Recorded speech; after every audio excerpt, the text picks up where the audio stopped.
안녕하세요. 자유교회 이진우 목사가 보내드리는 아침 묵상입니다. 오늘도 예수 그리스도의 향기를 내는 복된 하루가 되시길 바랍니다. 10월 18일 수요일 아침 묵상입니다. 오늘은 서기관과 바리새인이 책망받은 이유라는 제목으로 마태복음 7장 24절로 27절 말씀 계속해서 묵상합니다. 그러므로 내 말을 듣고 그대로 하는 사람은 반석 위에다 자기 집을 지은 슬기로운 사람과 같다고 할 것이다. 비가 내리고 홍수가 나고 바람이 불어서 그 집에 들이치지만 무너지지 않는다. 그 집을 반석 위에 세웠기 때문이다. 그러나 내 말을 듣고서도 그대로 행하지 않는 사람은 모래 위에 집을 지은 어리석은 사람과 같다고 할 것이다. 비가 내리고 홍수가 나고 바람이 불어서 그 집에 들이치면 무너진다. 그리고 그 무너짐은 엄청날 것이다. 예수님 말씀에 따르면 믿음이란 듣고 배우고 깨달은 것을 깨달은 대로 들은 대로 배운 대로 실천하며 살아가는 것입니다. 하지만 들은 대로 깨달은 대로 배운 대로 실천하며 살아가는 것이 믿음이라는 예수님의 가르침에는 매우 복잡하고 어려운 문제가 있습니다. 예수님 말씀대로 들은 대로 깨달은 대로 배운 대로 실천하는 것이 믿음이라는 것은 믿음은 곧 행함이라고 할 수 있습니다. 예수님 말씀대로 믿음이 곧 행함이라면 예수님께서는 왜 당시 가장 철저하게 율법을 지켰던 서기관들과 바리새인들을 꾸짖고 책망하신 것일까요?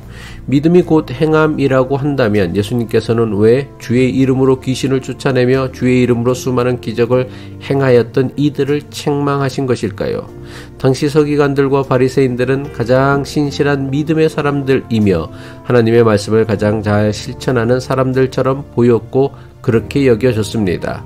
그들은 율법에 관한 한 모르는 게 없는 성경 전문가들이었습니다. 그리고 율법을 지키는 데에도 너무나 철저하고 엄격해서 그 누구도 그들의 행위를 따라올 사람은 아무도 없을 정도였습니다. 율법에 관한 지식으로나 행위로나 누구에게도 뒤지지 않는 사람들이었습니다.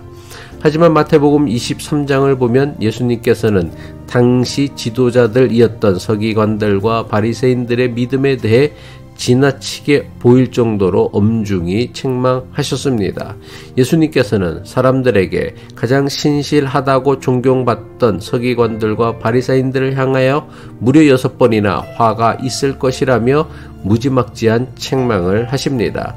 마태복음 23장 13절이죠. 화 있을진저 외식하는 서기관들과 바리새인들이여 너희는 천국문을 사람들 앞에서 닫고 너희도 들어가지 않고 들어가려 하는 자도 들어가지 못하게 하는도다. 마태복음 23장 15절이죠. 화 있을진저 외식하는 서기관들과 바리새인들이여 너희는 귀인 한 사람을 얻기 위하여 바다와 육지를 두루 다니다가 생기면 너희보다 배나 더 지옥 자식이 되게 하는도다. 마태복음 23장 23절이죠. 화 있을진저 외식하는 서기관들과 바리새인들이여 너희가 박하와 화양과 근체의 11조는 들이되 율법에 더 중한 바 정의와 긍휼과 믿음은 버렸도다. 마태복음 23장 25절이죠. 화 있을진저 외식하는 서기관들과 바리새인들이여 잔과 대접의 겉은 깨끗이 하되 그 안에는 탐욕과 방탕으로 가득하게 하는도다. 마태복음 23장 27절이죠. 화 있을진저 외식하는 서기관들과 바리새인들이여 회칠한 무덤 같으니 겉으로는 아름답게 보이나 그 안에는 죽은 사람의 뼈와 모든 더러운 것이 가득하도다. 마태복음 23장 29절로 30절이죠. 화 있을진저 외식하는 서기관들과 바리새인들이여 너희는 선지자들의 무덤을 만들고 의인들의 비석을 꾸미며 이르되 만일 우리가 조상 때에 있었더라면 우리는 그들이 선지자의 피를 흘리는데 참여하지 아니하였으리라 하니.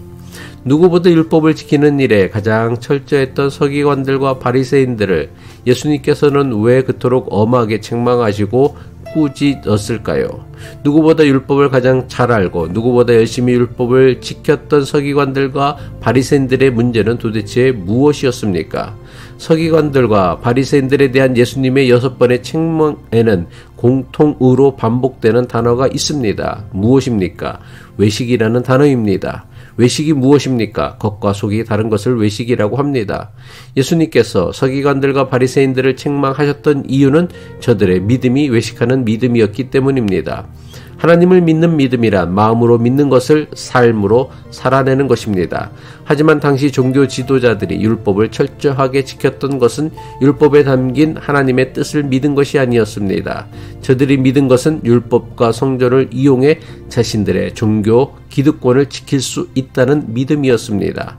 자신들의 기득권을 위해 사람들에게 그럴듯한 종교인으로 보이기 위해 마음과는 전혀 다른 행동을 한 것입니다.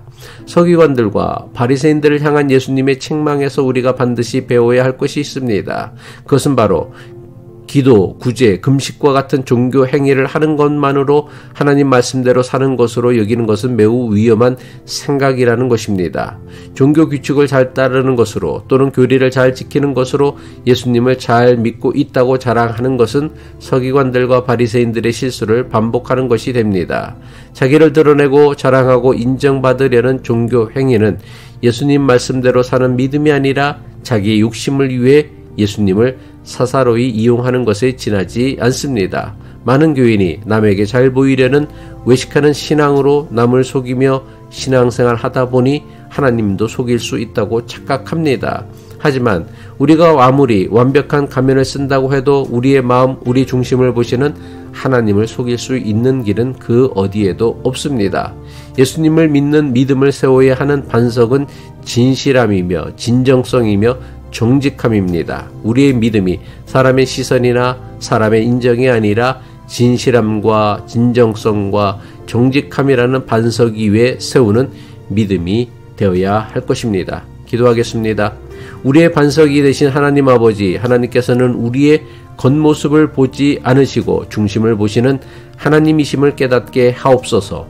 그래서 우리의 믿음이 진실과 정직이라는 반석 위에 세워가는 믿음 되게 하옵소서. 오늘도 진실과 정직한 믿음으로 각자의 삶의 현장에서 그리스도인으로 살아내는 데 성공하길 바라며 예수 그리스도의 이름으로 기도합니다.